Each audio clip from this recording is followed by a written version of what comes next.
Do you ever feel pushed around by anybody? Do you ever find that people insinuate themselves in your personal life in ways that you didn't expect them to?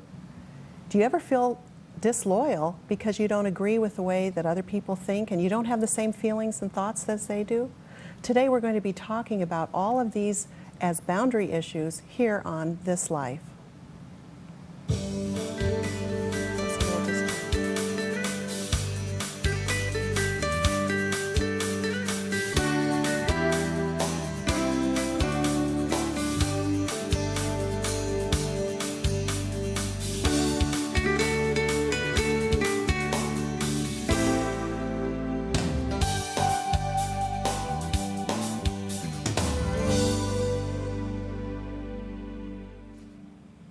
I have 5 facts I want to share with you today about boundaries. Okay, we're ready. People cannot protect themselves emotionally without good personal boundaries. You need a good sense of self-worth to maintain good the boundaries. second one? Yes, that's the second one. You need it. Say it again. You need a good sense of self-worth to maintain good boundaries.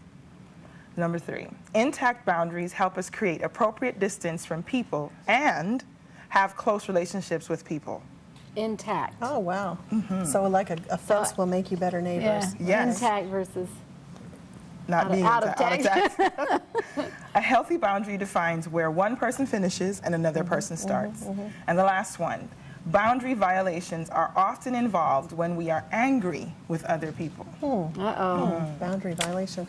Well, I have thought about that. Here's something that I know about. I'd be interested to hear what you think. This is about Shirley and Mia and Mark. Shirley, Mia, and Mark. Shirley is the 35-year-old mother of a daughter named Mia. Her ex-husband, Mark, left her when Mia was quite small, but he has joint custody and he's always eager to spend time with her. Now, he has remarried and there's a new baby at his home, and Mia's always quite excited to spend time there with them because, of course, the new baby. Now, Shirley... And Mia is how old at this point? Mia is 11. So Shirley tells you, this is Mom, says, I want Mia to know what kind of a man her father is, so I told her everything I could think of that he's done wrong. Oh, great. The Bible says, quote, the truth shall set you free, and the Bible does say that. And I want her to know the truth about Mark so she doesn't end up married to someone just like him. Wow. Now, this is complicated. Yes. There's a bunch of issues in there. Quite. And that's, the first thing that comes to my mind is that's sad. That the only thing she could think to tell her daughter is just the negative. The negatives.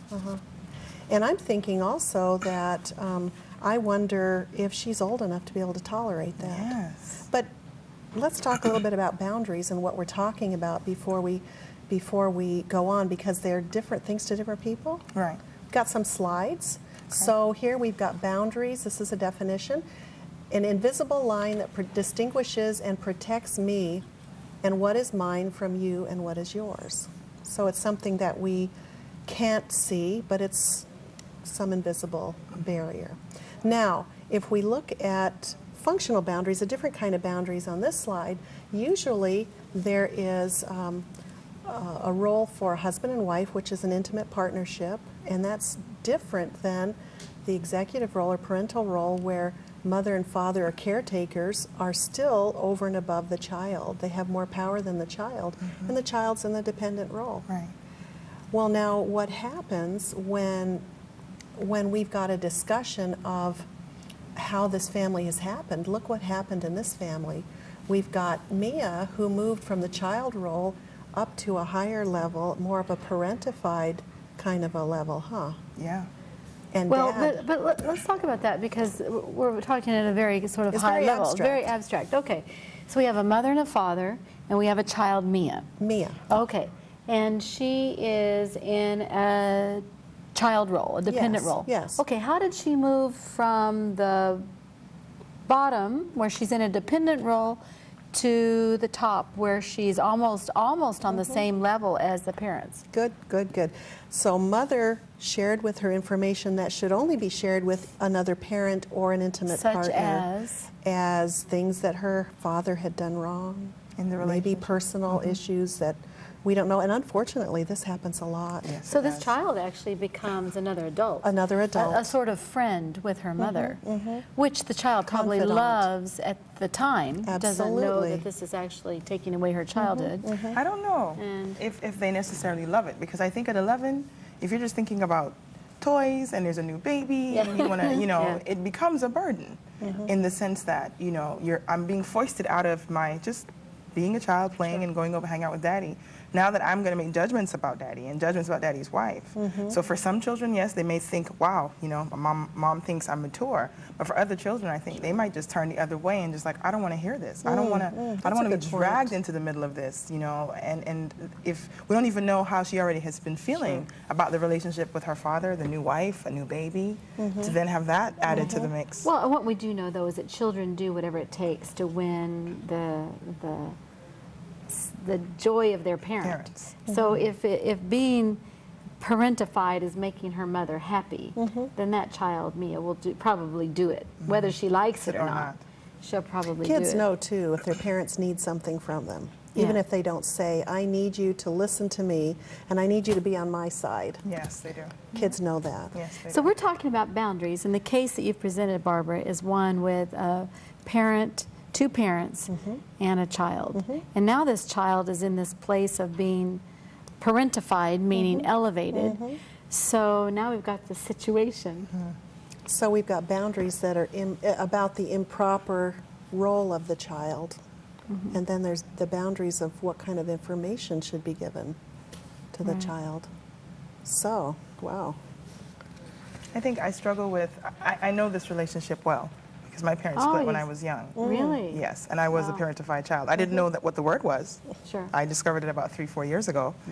That's why I can absolutely resonate to the point where you get to the place where you're like, I don't want to know. You know, I don't want to hear anymore. And also, some children then go into the relationship with their father, and I know for myself personally was this sense of, how could you do this? Why are you this way? You know, and it is true. It will influence the type of male Mia engages with later on in life. It may even affect her now, you know, just as she's looking at her dad, you know, and seeing what's there. I think that a lot of parents, even those who aren't divorced, can do this to their kids unwittingly by saying, oh, you know, your mom doesn't understand this, so I'm going to talk to you about it. Or, oh, Yes. you know, daddy he's not very good with these kind of emotional things. We're going to Yes. share about this. And it sets up some kind of a hierarchy that the child doesn't really belong in. And I think it's important for adults to understand that children are not the place you go to sound out or sound off. You know, it would be better to find another adult, see a counselor, talk to a pastor, a trusted friend, you know, than to take your child into that place, because you can't go back. I mean, once you take them there, it's very challenging to go back to just being the child. Yeah, and we're talking about boundaries, and it's not just children, but it's hard to keep your boundaries just in and of yourself. Yes. Let's talk about that, Yes. because it's going to be hard for her. The mother, you said her name is Shirley. It's going to be hard for Shirley to help Mia if she can't keep her own boundaries. Yes. So let's just talk about boundary keeping. How do? You know, I think one of the facts you shared was that boundaries are often violated when we're angry with other people. And I get the sense that Shirley is angry at her husband. There's still some, for her to talk to Mia in this way and share things with her, and only the bad things about her dad. This is just a clear example of why it's important to have boundaries, to be mindful of what you say and realizing that it is not you know, it's not Mia's responsibility to carry that burden or carry that load that Shirley is holding on to or is feeling. You know, whether we don't say that it's not an okay thing to have a load. We all carry them. We all have those burdens, but It strikes me, too. I'm thinking of that Bible verse that says, carry your brother's burdens. Yes. Yeah, it says carry each other's help burdens. to carry them. Yeah, and it goes on, and just to say, it goes on to say, and in this way, you will fulfill the law of Christ. So it doesn't just say carry them; it says you're fulfilling something grand. Well, but I think a lot of people read that and they think, therefore, they must get into places and issues that they're ill-prepared or ill-equipped to help with, especially a child. absolutely. I don't think it's her Especially a responsibility to child. carry So this particular I burden. think she needs to go to other adults, and there are people trained, as we know, Yes. to help people sort out these kinds of things. Yes. Pastoral counselors, therapists of Therapists. all stripes, and a trusted friend, a trusted adult friend would be good to to help carry some of that. I want to go back to the whole idea of a boundary, though. When we read at the beginning, we said it was this invisible line between people. So if it's invisible, how can you tell when it's present? Well, how does this feel? Like you crossed the boundary. No, that's good. That's good. So one way I can tell is that I feel icky. Yeah, it feels it too doesn't close. feel right. But you know, do that again. Some people will talk just like this. Yes, they will. And it feels right to them. To them. So my point is, how do you know that it's right when something unhealthy feels good? Something about that person, you'll just have, you'll recoil on some level. You'll have a sense of, oh, you're a little too close. Close to my personal And space. kids have this. Kids have this. It's what happens to them in their childhood that destroys that ability to tell the difference. Well, and aren't there some signs and symptoms of knowing that your boundaries aren't clear? One is that you're not able to have a voice, right? Yes. So one way you know that you don't have your boundaries is that you're not speaking with your own voice. Two, that somebody's voice is dictating you. Yeah, that's right. And what you should and be what doing. you should be doing. Three. Well, now wait just a second. Okay. Isn't that what parents do to kids? Well, Don't you say, you know, kiss your sister, you know, hug your uncle? You know, isn't that what we true, do? but I'll never forget when my dad asked me when I was about 9, would I rather have a bike or a acre of land for my birthday? Wow. And I thought, well, of course we know the answer to that, a bike. And at this point in my life, I'm regretting That's that. right. But it showed that he respected my boundary in that I could choose. And that's what I was going to say for the third one is when you know you have good boundaries when you are able to have a choice. When you have a choice about things, it's when a person feels like they have no more choice about something. And I felt that, you know, I felt like, oh, Yes, I have too. I have to do this because An expectation. they want it. I think, wait a minute, you know. And I think with Mia, that is something that she will feel very soon. This sense of being played between both her parents. She's not going to feel it now, and that's a different issue with children. And do we want to go there and talk about what to do with children, or Well, I Is that where have we're- another slide I'd like to Okay. share that just will give you an idea of what I think needs to happen those in happy this family. Those faces? are happy faces. And you can see that we've got the boundaries a little bit better. We've got all the adults in one place. We've got Mia down there at the bottom. And we've got people who are helping out, the grandparents or the new wife, who are in a parent role. And Mia's not privy to that. So it's organized a little bit better. It's structured a little bit better for that family. So to put it in a more lay language would be to say that all of those people are helping Mia be a child. Be a child. Right. Great way to say it. Yep. So what about the interpersonal boundaries? You were going to say something I about got that. cut off. Oh, well. No, interpersonal boundaries. I violated your boundary. No, I mean, it's difficult. It's not easy. I think the thing I want to get across here is personal boundaries. It's not easy to know when they exist or when they don't or when they've been violated. Sometimes, you know, your personal boundary is here, but you don't really feel that they've been violated until way out here. And by the time someone is there, then you're not just a little ticked, you're upset. Yes. So then the question is, how does a person, you know, become aware that their boundaries right now at this very moment are being pinched just a little? And then of course you hear women all asking, well, do I say something right then or do I wait? And that's that question, you know, if you wait, then Well, you're... I think men say that too, but Sure. they just do it in a different way. Sure. Yeah. Then you're ready to cut someone's head off.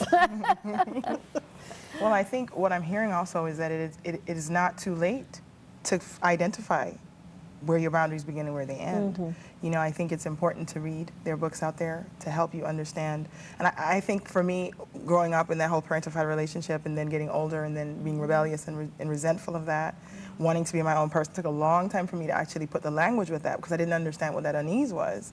And then thinking about it now going, oh, well, what are my boundaries? Well, when you know what they are, state them.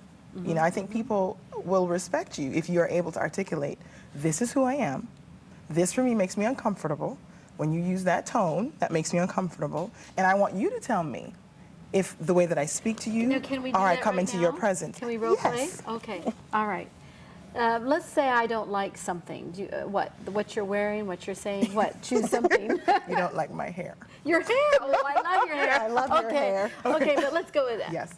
Okay, so let's say I just see you and I say, you know, Dilys, I don't like your hair.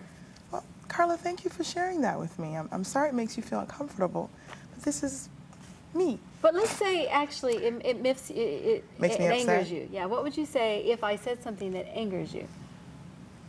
I'm not really sure anymore. I think I would say, you know, are you curious about my hair or just downright rude? I tend to be a little more forceful, but Yeah. I would say, well, it's interesting you would share that with me. Is it offensive to you? How are you going to deal with it? Okay. It's fine with me. Now, that's a great example to show that on the spot, I never have the answers. I never really know what to say. That's the point. But see, that's because she didn't say she didn't Say like to my you. hair. If she said, "Barbara, I don't like your hair," I would have said, well, I really don't like it either today. But Yeah. you know, Yeah. No, but that's the point. Yeah. Is that when people do and say things to us, you know, you're at that you're taken off guard. You're taken off guard. You can't think of what to say. They go off merrily, and you've smiled and that's said right. thank you, You- and really inside That's you're ready to right. clobber them.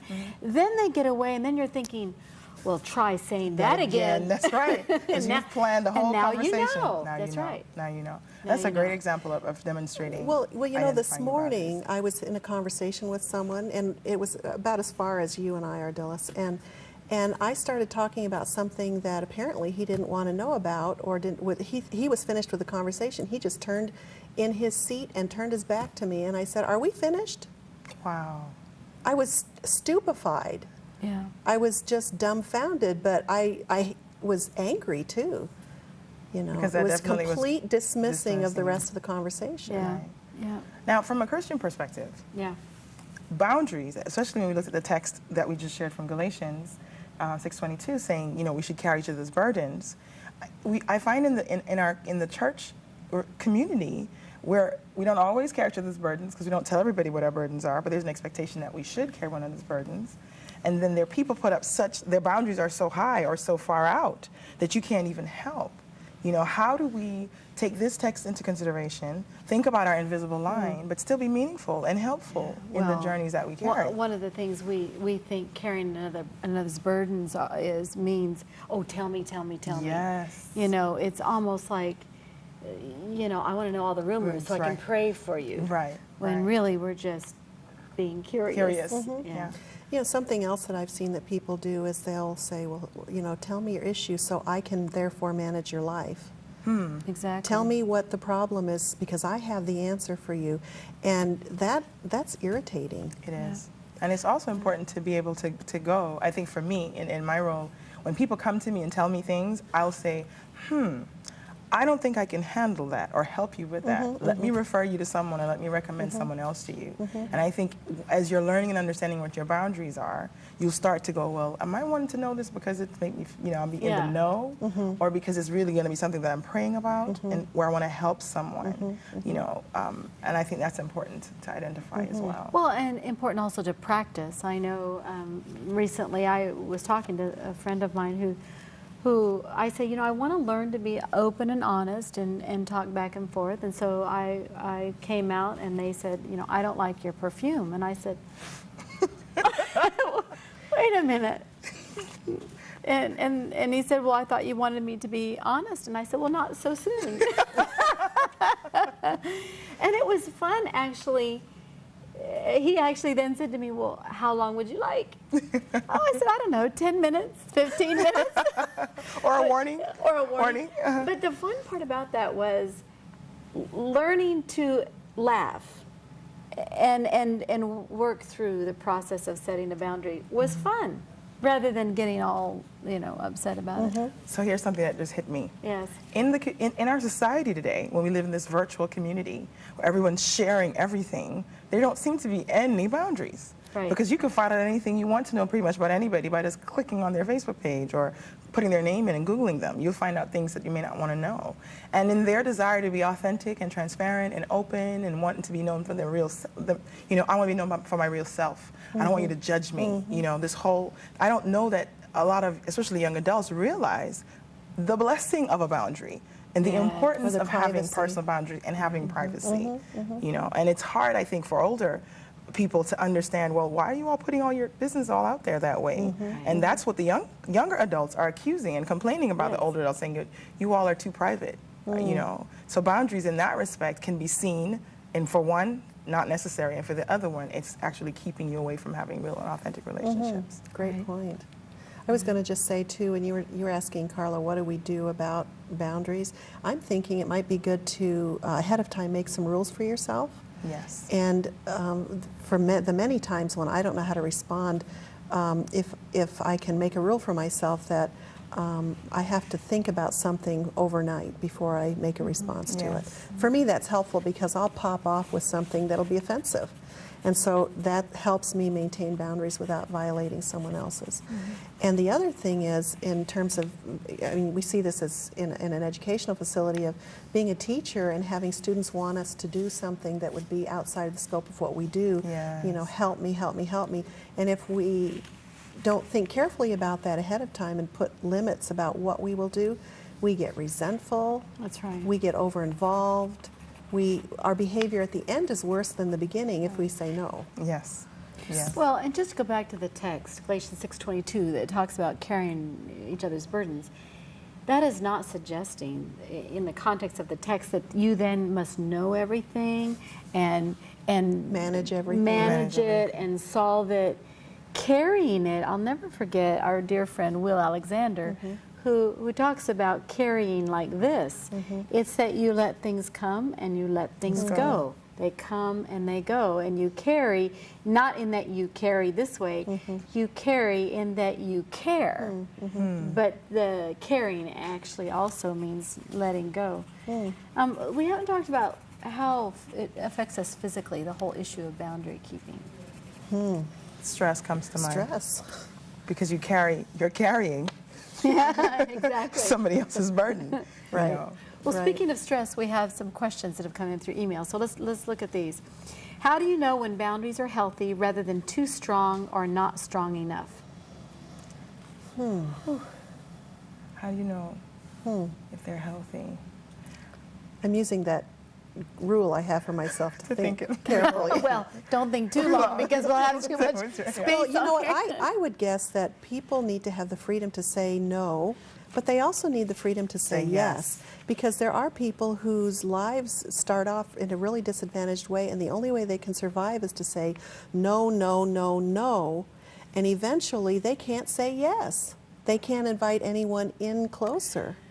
And I would agree with you, Barbara. I think one of the signs of knowing that you have healthy boundaries is that you can say no if you want to. If you want to. And that you can say yes if you want to. It's when you want to say no but you say yes, you know that the boundaries aren't clear. Okay, number 2. My whole family is enmeshed. We talk over each other. We make decisions as a group and fuss over the final decision. And when I phone my parents, they talk on the phone together with me. What is the first step to take in this kind of situation? Wow. What is the first step to take in this kind of situation? What's your definition of enmeshed? Because that's a word a lot of people aren't going to understand. Well, I don't know what this person's definition. It sounds like they're all doing things together. So let's take that as the assumption. She says we talk over each other, we make decisions as a group, we fuss over the final decision. So it's a state of no boundaries. Yeah, state of no boundaries. Wow. So what this person is asking, what is the first step to take in this kind of situation? I would say separation.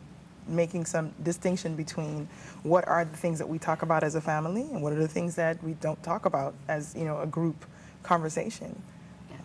Well, maybe even to precede that, they don't know what boundaries are. And maybe they need to have a discussion about what are boundaries, and do we have boundaries? Do we have freedom in this family to be or to think in certain ways? So maybe that would be a good starting point. And I would say, in addition to that, is make one boundary, just one. and watch everyone move around, because they will. Oh, yes. They will. Try to get you to change. And I'm curious about the guilt that comes along with the person who decides to put the boundaries, and everyone kind of looks at you and says, well, what's wrong with you? Who do you think you are? Are you better than us? Yes. And to be able to say, don't carry that guilt. Don't take their issue with the choices that you've now made, because you know how healthy you're wanting to become healthier in the relationship You have can with still them. stay really connected emotionally while putting a wall around some things. And this last question is similar to that. How do you go about establishing good boundaries? Where do you start? Well, for me, it was reading a book that I read about boundaries by Townsend and Cloud. I read that one, and there's boundaries in just how to say no and how to say yes. Then there's ones for families and raising your children. I think that's one I would definitely recommend.